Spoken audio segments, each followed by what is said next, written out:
البدع والأهواء، أهل البدع العقائدية وأهل البدع السياسية.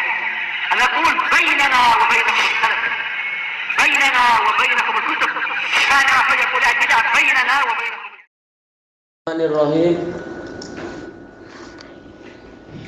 Qala al-Imam an-Nawawi rahimahullahu taala. Al-haditsur rabi' wal arba'un ba'da samani mi'ah. Hadis yang ke-844. Wa an Ibni Umar radhiyallahu anhu qala marartu ala Rasulillah sallallahu alaihi wasallam.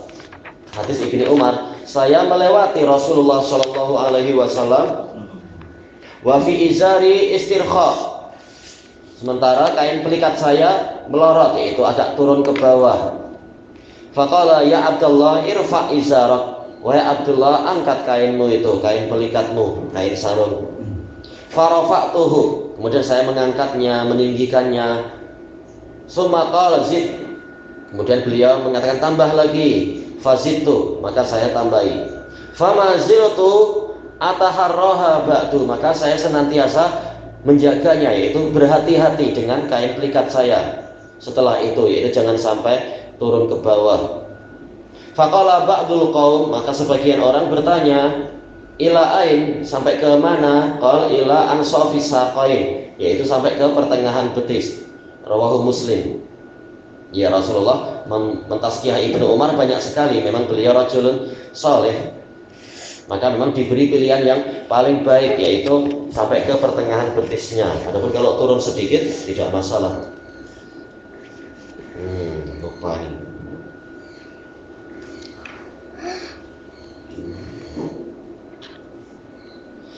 Baik. Hadis ini diriwayatkan oleh Imam Muslim sebagaimana yang disebutkan oleh Imam Nawawi di sini.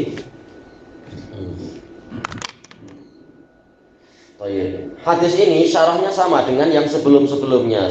Intinya adalah pembahasan tidak boleh memakai kain yang sampai menutup mata kaki, karena ini termasuk kesombongan. Adapun kalau diniatkan memang ingin menyombongkan diri, maka hukumannya akan berlipat-lipat. Dan hadis ini juga menunjukkan, yaitu an-nahyu 'anil munkar. Tatkala melihat ada salah satu sahabat melakukan itu, maka Nabi langsung memerintahkan, angkat kainmu itu. Dan ini adalah hadis Nabi, tidak boleh diremehkan, tidak boleh juga diolok-olok. Disebutkan oleh Syekhuna Yahya hafizahullah taala, dulu di Yaman memang ada para pelawak itu, mereka membuat acara lawak tapi dengan mengejek Nabi, mengejek sunnah Nabi Shallallahu Alaihi Wasallam. Sengaja si laki-lakinya pakai kain pelikat tapi digulung terus sampai auratnya kena, nampak. Nah, dia duduk dengan mekangkang gitu kakinya, memang sengaja. Ditanya, kenapa gitu? Ini sunnah Nabi. Ini menghina. Nabi suruh sampai kemana? Bukan sampai apa itunya nampak, bukan. Cuma memang niat dia menghina. Kemudian dia membawa kayu besar, dimasukkan ke mulut, bersugi. Tanya, ini apa? Ini sunnah Nabi. Ini mengejek. Orang seperti ini layak dikafirkan memang, karena dia sengaja mengolok-olok sunnah Nabi. Kita masuk ke hadis berikutnya. Al-hadisul khamis wal arba'un ba'da samani mi'ah. Tentunya itu dia dikafirkan kalau tidak terpaksa. Adapun kalau dipaksa orang memang diancam, kalau nggak begini dibunuh. Nah, ini ada udzur. Tapi jarang sekedar lawak-lawak gitu sampai tingkat dipaksa, itu jarang. Tapi ini memang di hatinya memang menunjukkan dia adalah orang kafir. Baik. Kemudian al-khamis wal arba'un ba'da samani mi'ah, 845. Wa anhu radhiyallahu an, yaitu Abdullah bin Umar radhiyallahu anhu qala Rasulullah sallallahu alaihi wasallam. Rasulullah sallallahu alaihi wasallam bersabda, man jarra saubahu khuyala, barang siapa menghulurkan kain, mengheret kainnya itu dengan sombong, lam yanzurillahu ilaihi yaumal qiyamah, Allah tidak akan melihat kepadanya pada hari kiamat. Faqalat Ummu Salamah, maka Ummu Salamah bertanya, fa kaifa tasna'un nisa biduyulihin, kemudian bagaimana para wanita berbuat dengan ekor baju mereka, ekor baju yang panjang itu. Qal tu yurkhina shibra. Nabi mengatakan boleh dia menghulurkannya satu jengkal. Qalat idan tankashifu aqdamuhun. Kalau begitu nanti telapak kaki mereka masih nampak. Ini menunjukkan betapa besarnya rasa malu mereka. Tahu telapak kaki pun aurat untuk para wanita, boleh menimbulkan fitnah. Kalau telapak kaki aja menimbulkan fitnah, gimana dengan bagian-bagian yang lain? Bagaimana dengan wajah? Jelas itu lebih fitnah lagi. Qal fayurkhinahu dhira'an la yazidna. Maka hendaknya para wanita menghulurkannya lagi, memanjangkannya lagi, yaitu satu hasta, dan tak boleh dia melebihi itu. Rawahu Abu Dawud wa Tirmidzi wa qala haditsun hasanun shahih. Disebutkan dalam catatan kaki oleh Syekhuna Abu Amr hafizahullah, sahihun li ghairihi. Memang ada beberapa kritikan, tetapi penguatnya banyak sekali riwayat-riwayat ini. Maka kesimpulannya adalah yaitu sahih li ghairihi. Intinya apa itu? Yaitu Nabi memperingatkan jangan sampai melakukan yang seperti itu dalam keadaan sombong, karena hukumannya bukan sekedar di neraka, tapi juga Allah tidak akan mau melihat dia dengan penglihatan rahmat di hari kiamat. Setelah itu Ummu Salamah bertanya demikian dan demikian, yaitu ingin memastikan bagaimana dengan para wanita, apakah hukumnya sama? Karena kalau Nabi tidak membicarakan itu, hukum asalnya adalah sama. Dan ini adalah pendapat jumhur usuliyin. Hukum asal yang berlaku pada laki-laki itu sama dengan pada perempuan dalam masalah agama. Nah, Ummu Salamah ingin menanyakan bagaimana dengan yang ini, untuk wanita bagaimana? Maka Nabi mengatakan boleh dihulurkan, boleh dipanjangkan sampai sejengkal. Cuma kemudian maksudnya sejengkal dari mana itu? Kalau di sebagian riwayat, yaitu Nabi menyebutkan semula adalah setengah betis. Kemudian bagaimana dengan wanita? Maka Nabi mengatakan boleh dipanjangkan lagi satu jengkal. Setelah itu Ummu Salamah mengatakan jika demikian telapak kaki mereka masih akan tersingkapkan. Maka Nabi mengatakan boleh memanjangkan lagi sehingga satu hasta, tapi tak boleh mereka menambah lagi setelah itu. Baik. Dan ini menunjukkan bolehnya muraja'atul tabi' matbu'ah. Boleh pengikut itu berdebat dengan orang yang diikuti. Rakyat boleh berdebat dengan pemimpinnya, bukan berdebat dengan kebatilan atau dengan kasar, kata-kata yang jahat, bukan, dengan adab. Tetapi boleh demi mencari kebenaran. Yang penting apa? Tetap dengan adab-adab yang baik. Dan dari hadis ini pula kita mendapatkan faidah bahwasanya betis wanita adalah aurat. Makanya Nabi menyuruh untuk menutup. Ternyata demikian pula telapak kaki mereka juga aurat, tetap menimbulkan fitnah. Maka itu juga wajib ditutup. Cuma jangan sampai menimbulkan kesombongan sehingga tidak boleh mereka menghulurkan kainnya, memanjangkan kainnya lebih dari satu dhira' setelah yang tadi itu. Tidak boleh lebih dari itu, agar tidak timbul kesombongan seperti kesombongan yang sering dilakukan oleh orang-orang yang pesta dengan kain yang terhulur panjang, menyapu lantai dan sebagainya itu. Baik. Adapun syarah-syarah yang lain isinya sama, semuanya sama. Cuma kita mengambil tambahan faedah, yaitu suatu hikmah terkadang dihalangi oleh hikmah yang lain. Hikmah yang mana itu? Yaitu menutup pintu kesombongan dengan cara kain itu mestinya di atas mata kaki. Tapi karena ada hikmah yang lain untuk wanita, untuk menutup aurat, menutup pintu fitnah, maka mereka mendapatkan syariat tambahan, yaitu menutupi aurat-aurat tadi semuanya.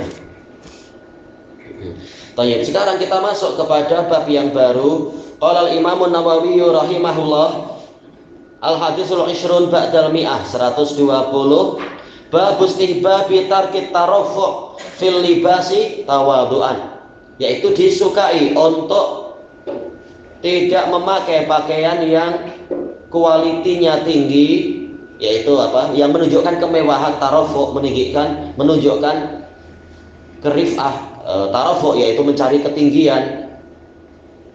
Ketinggian maksudnya di sini adalah yang mewah, yang kualitinya tinggi dan sebagainya. Disunahkan meninggalkan itu tawaduan, demi menggapai ketawaduan, agar tawadu kepada Allah Ta'ala. qad sabaqa fi babi fadlil ju' wa khushunatil aish, telah berlalu di dalam bab keutamaan rasa lapar dan kehidupan yang sederhana. Jumalun tata'allaqu bihadzal bab, sejumlah hadis yang terkait dengan bab ini. Kemudian beliau mendatangkan hadis yang lain. Sebentar, ada catatan kaki. Tak ada catatan kaki, cuma sekitar penambahan aja. Syekh Abu Amr mengatakan dalam bab yang ke-56, itu aja. Baik, sekarang kita masuk ke hadisnya. Al-haditsus sadis wal arba'un ba'da samanimi'ah, 846. Wa an Mu'adz bin Anas radhiyallahu anhu anna Rasulullah sallallahu alaihi wasallam qala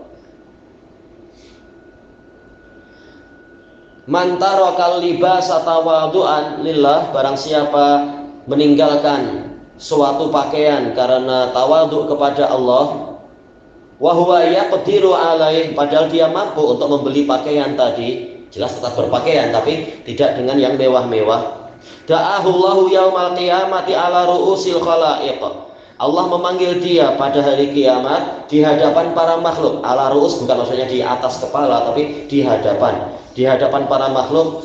Hatta yukhayyirahu min ayyi hulalil imani sya'a yalbasuha, sehingga Allah memberikan pilihan pada dia pakaian mana yang akan dia kenakan dari hulal, jamak dari hullah. Hullah adalah pasangan pakaian atas dan bawah, pakaian-pakaian keimanan sesuka hati dia. Rawahu Tirmidzi wa qala hadisun hasan. Disebutkan dalam catatan kaki, iya, kesimpulannya hadis ini adalah hasan. Diriwayatkan oleh Tirmidzi dan Ahmad dari sanad Sahal bin Mu'adz dari ayahnya. Sahal bin Mu'adz disebutkan kesimpulannya beliau adalah hasanul hadis, yaitu saduq. Hadis ini memang hasan kesimpulannya, dan juga dihasankan oleh Al-Albani di dalam Sahih Tirmidzi dan Sahihah. Tayyib. Di sini Rasulullah Shallallahu alaihi wasallam menggalakkan ketawaduan. Jadi tidaklah semua harta yang kita miliki kemudian kita pakai habis-habisan, makan dengan yang paling mewah, memakai pakaian yang paling mewah, membeli kendaraan yang paling mewah, beli rumah yang paling mewah. Bukan seperti itu. Akan tetapi setelah dia ditunaikan zakatnya, memang boleh dia dimanfaatkan hartanya itu, boleh disimpan, boleh digunakan bersenang-senang, tetapi tidak sampai israf, tidak sampai berlebihan. Wa kulu washrabu wa la tusrifu innahu la yuhibbul musrifin. Boleh kalian makan dan minum, tetapi jangan berlebihan, karena sesungguhnya Allah tidak suka kepada orang yang berlebihan. Kemudian yang lebih baik lagi yaitu mencari ketawaduan. Dengan cara apa? Meninggalkan beberapa jenis pakaian padahal dia mampu membelinya. Kenapa? Karena tawadhu kepada Allah, bukan karena tidak mampu, tapi karena demi ketawaduan, melatih diri agar memakai pakaian yang sederhana, tidak bermewah-mewah. Maka orang yang mampu meninggalkan seperti itu karena Allah Ta'ala, maka balasannya sesuai dengan jenis amalan. Meninggalkan pakaian kemewahan di dunia, dia akan mendapatkan pakaian keimanan di akhirat. Tentunya pakaian tidak seperti di dunia, pakaiannya lebih hebat, lebih membanggakan, lebih mengagumkan. Di sini Rasul mengatakan da'ahullahu yaumal qiyamah, pada hari kiamat nanti Allah akan memanggil dia. Padahal kita tahu di dalam hadis-hadis sahih yang diriwayatkan oleh Imam Muslim dan lain-lain, orang mukmin itu hisabnya itu bersendirian, tidak di hadapan para makhluk, tidak diperlihatkan kepada para makhluk. Tapi kali ini Allah memanggil dia ala ru'usil khalaiq, di hadapan para makhluk, untuk memuliakan dia, untuk membanggakan dia, dengan diberi penghargaan besar di hadapan mereka semua. Ini pemuliaan yang besar di hadapan orang yang lain, menunjukkan memang dia di dunia adalah orang yang soleh. Hatta yukhayyirahu min ayyi hulalil iman, sehingga Allah memberikan pilihan pada dia. Ini juga keutamaan yang lain lagi, bukan sekedar diberi hadiah yang sudah ditetapkan oleh panitia, oleh oleh para juri kalau Indonesia bilang, tetapi memang diberi pilihan, sila memilih yang mana, hadiah sesuka hatinya. Oh, ini keutamaan yang hebat sekali. Min ayyi hulalil imani sya, dari pakaian keimanan manapun yang dia inginkan, yalbasuha, untuk dia pakai. Ini menunjukkan nanti di hari kiamat, walaupun semuanya akan dikumpulkan dalam keadaan khufatan uratan ghurla, tidak memakai alas kaki, tidak memakai pakaian, dan juga dalam keadaan tidak berkhitan, tetapi nanti orang-orang yang memang layak mendapatkan pakaian akan diberi pakaian oleh Allah, bukan pakaian duniawi. Duniawi sudah reput, tapi ini adalah pakaian keimanan. Kita ingat hadis yang hasan li ghairihi itu, hadis Buraidah ibnul Hasib tentang orang yang anaknya itu adalah ahli Quran. Nah, orang tuanya diberi pakaian kemuliaan, yang mana dunia seluruh penduduk bumi tidak mampu untuk memikulnya. Ini pakaian yang sangat hebat dan sangat megah. Nah, maka tidak mengherankan pakaian keimanan juga pasti hebat, tidak seperti pakaian di dunia. Ilahuna wallahu a'lam.